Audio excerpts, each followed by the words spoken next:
To create a new subdomain in your existing domain, you need to do this. One, go to cPanel, then log in.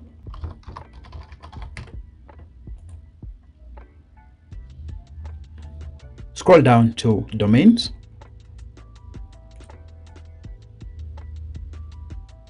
Now you have a chance to choose which main domain you want to create subdomain from. For example, I have two. One, this is a main domain that is a root directory. Then I also have this external domain from another registrar. So for this case, I want to create from this one. So I'm going to click create a new domain. Then at this point, make sure this is unchecked and put in the name of the domain that you need. For example, this is going to be portfolio. You can see automatically it pops up down here. It pops here.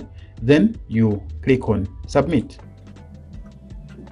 You can see on your top right corner, you have successfully created the new portfolio.bentex.com. So that is what you do. In the next tutorial, we're going to see how to install WordPress on this subdomain. If this video helped you, subscribe, like, and share. Thank you. Bye.